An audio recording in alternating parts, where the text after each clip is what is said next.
আসসালামু আলাইকুম। ক্লাস 7 এর সুপ্রিয় শিক্ষার্থীবৃন্দ, লার্নিং উইথ এ প্রিয়ার আজকের আয়োজনে তোমাদের সবাইকে স্বাগত জানাচ্ছি। আশা করছি প্রত্যেকে ভীষণ ভালো আছো এবং সুস্থ আছো। আজকের আলোচনায় তোমাদের জন্য থাকছে ইউনিট 4 এর লেসন 2 এর পার্ট ডি। আমি প্রথমেই তোমাদেরকে ইনস্ট্রাকশনটা পড়ে শোনাচ্ছি। এখানে বলছে make a list of things that Shahana does as a teacher. List মানে হচ্ছে তালিকা, অর্থাৎ শাহানা বেগম শিক্ষক হিসাবে কি কি কাজ করেন তার একটা তালিকা তৈরি করো। তো আমি এখন তোমরা আনসারটা কিভাবে লিখবে সেটা একটু আগে দেখিয়ে দিচ্ছি, তারপর হচ্ছে আমরা আমাদের মূল আলোচনায় যাব। আমরা এই যে দেখো এখানে প্যাসেজটা যে পড়েছি, অর্থাৎ পার্ট এতে যে প্যাসেজটা পড়েছি, সেইখানে শাহানা বেগমের শিক্ষক হিসেবে বিভিন্ন কার্যাবলী আমরা দেখেছি, হ্যাঁ, এবং সেখান থেকে হচ্ছে আমরা আমাদের এই আনসারটা সাজানোর চেষ্টা করব। যেমন হচ্ছে ধরো এই যে শাহানা, এই যে everyday she works hard to prepare her lessons. হ্যাঁ, প্রতিদিন তিনি তার যে পাঠ প্রস্তুতির জন্য কঠোর পরিশ্রম করেন। এরপরে ধরো everyday she goes to school, তিনি প্রতিদিন স্কুলে যান। Teaches her students and helps both weak and bright ones, শিক্ষার্থীদের শিক্ষা দেন এবং যারা দুর্বল এবং ভালো উভয়কে সাহায্য করেন। তারপর হচ্ছে কি করে, স্টুডেন্টরা তার কাছে বিভিন্ন একাডেমিক এবং পার্সোনাল প্রবলেমের সমাধানের জন্য আসেন। তো এই ব্যাপারগুলো আমরা কি করতে পারি, উল্লেখ করতে পারি, ঠিক আছে। তো এইভাবে এখান থেকে নিয়ে আমরা কি করব, আমাদের পুরো আনসারটা সাজাবো। আবার শেষের যে লাইনগুলো আছে সেগুলো আমরা অ্যাড করতে পারি, যেহেতু শাহানা বেগম নিজেই বলছেন যে eye care for my students, অর্থাৎ আমি আমার ছাত্রছাত্রীদের যত্ন নিই। আই লাভ দ্যাম, আমি তাদের ভালোবাসি।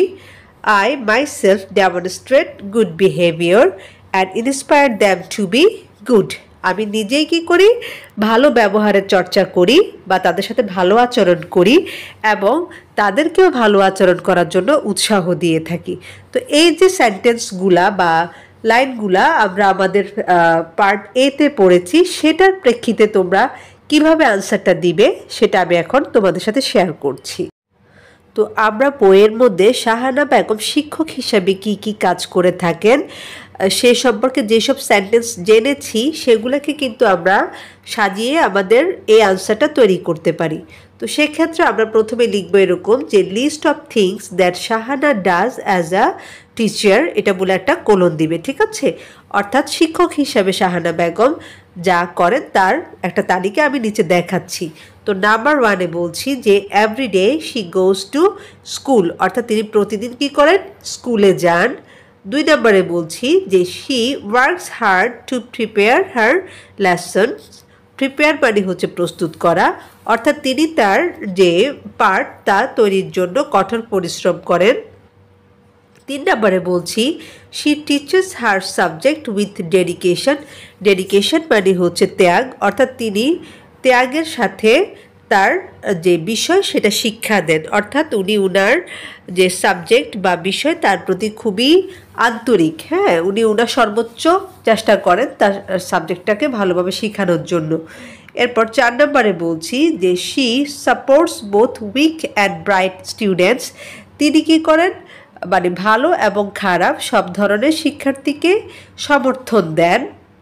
এরপর 5 নম্বরে বলছি যে she allows her students to talk to her about their academic or personal problems. Academic মানে হচ্ছে প্রাতিষ্ঠানিক বা শিক্ষাগত, পার্সোনাল মানে হচ্ছে ব্যক্তিগত, আর প্রবলেম মানে তো সমস্যা, আর অ্যালাউ মানে হচ্ছে মানে উনি অনুমতি দেন, এরকম টাইপের বোঝাচ্ছে। অর্থাৎ তিনি তার ছাত্রছাত্রীদের তাদের শিক্ষাগত এবং ব্যক্তিগত যে কোনো সমস্যার তার সাথে বলার জন্য অনুমতি দিয়ে থাকেন।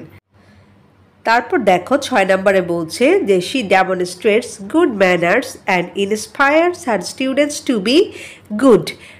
ডেমনস্ট্রেট মানে হচ্ছে প্রদর্শন করা বা দেখানো, ম্যানার্স মানে হচ্ছে আচরণ, অর্থাৎ তিনি কি করেন, ভালো আচরণ প্রদর্শন করেন বা ভালো আচরণ দেখান এবং তার শিক্ষার্থীদেরও কি করেন, ভালো আচরণ করতে অনুপ্রাণিত করেন বা উৎসাহিত করেন। এরপর 7 নম্বরে বলছে she genuinely loves and cares for her students. Genuinely মানে হচ্ছে সত্যিকার অর্থে, আর কেয়ার মানে হচ্ছে যত্ন নেওয়া, অর্থাৎ তিনি সত্যিকার অর্থে তার শিক্ষার্থীদের ভালোবাসেন এবং তাদের যত্ন নেন।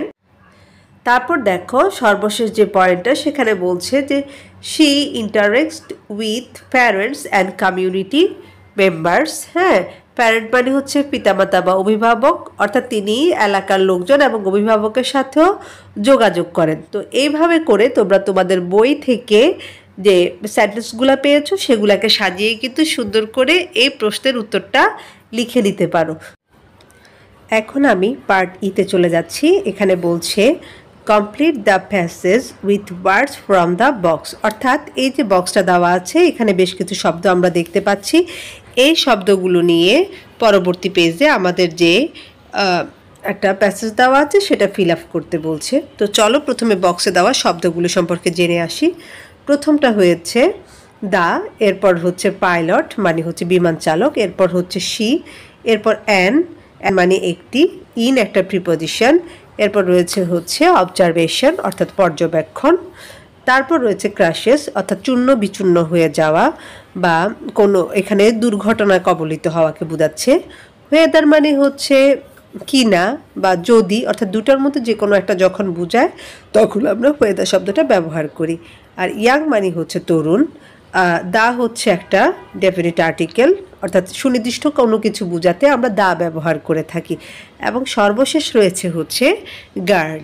তো আমরা এখন প্যাসেজটা কমপ্লিট করার চেষ্টা করছি। দেখো এখানে বলছে যে আ father is talking to his young daughter, অর্থাৎ একজন বাবা তার একজন তরুণী মেয়ের সাথে কথা বলছে about her aim in life. About মানে হচ্ছে সম্পর্কে, আর এম ইন লাইফ হচ্ছে জীবনের লক্ষ্য, অর্থাৎ তার জীবনের লক্ষ্য সম্পর্কে। তাহলে আমরা পুরো লাইনের অর্থ এভাবে বলতে পারি যে এক বাবা তার মেয়ের সাথে তার জীবনের লক্ষ্য নিয়ে কথা বলছে। তো পরের লাইনে যেটা ছিল সেটা হচ্ছে dash girl wants to be a pilot. তাহলে এই শূন্যস্থানে আমরা বসিয়েছি হচ্ছে দি, অর্থাৎ এই মেয়েটি কি হতে চায়, পাইলট হতে চায়। তো এখানে একটা ব্যাপার হচ্ছে এই যে কোন মেয়েটা সেটা কিন্তু আমরা বুঝতে পেরেছি, কারণ প্রথম লাইনে ওই মেয়েটার সম্পর্কে বলা হয়েছে। তো দ্বিতীয়বার যখন আরও একবার মেয়েটার কথা উল্লেখ করা হয়েছে তার মানে হচ্ছে মেয়েটাকে সুনির্দিষ্ট করে বোঝাচ্ছে, এবং সেজন্য আমরা দি ব্যবহার করলাম। বলছে dash father ask her why, অর্থাৎ এখানে আমরা বসাচ্ছি হচ্ছে the father ask her why, বাবা তাকে কারণ জিজ্ঞাসা করলেন বা বাবা জানতে চাইলেন যে কেন। তারপর বলছে দেখো the young girl dash replies, replies মানে হচ্ছে উত্তর দেওয়া, অর্থাৎ দ্য ইয়াং গার্ল রিপ্লাইস যে মেয়েটা বা তরুণীটি উত্তর দিল দ্যাট মানে যে the job of a pilot is challenging that she likes, অর্থাৎ একজন পাইলটের বা বিমান চালকের চাকরিটা হচ্ছে খুবই চ্যালেঞ্জিং, অর্থাৎ যেরকমটা সে পছন্দ করে, অর্থাৎ সে লাইফে চ্যালেঞ্জ দিতে হয়তো বা পছন্দ করে। বিসাইডস মানে পাশাপাশি dash she likes the speed and high responsibilities in pilot's life. এখানে আমি শূন্যস্থানে ব্যবহার করছি হচ্ছে she. Besides she likes the speed, পাশাপাশি সে কী করে, এই যে গতি অর্থাৎ বিমানের যে গতি সেটাকে সে পছন্দ করে, and high responsibilities in pilot's life, এবং পাইলটের জীবনে বা বিমান চালকের জীবনে যে অনেক বেশি দায়িত্ব রয়েছে সেটাও তার পছন্দ। দ্য ফাদার আস্ক, হ্যাঁ বাবা জিজ্ঞেস করলেন whether she is not afraid of plane crashes, অর্থাৎ এই যে প্লেনের যে দুর্ঘটনাগুলো ঘটে, হ্যাঁ এই ক্ষেত্রে সে কি ভয় পায় কি না সেটা তার বাবা জানতে চাচ্ছে।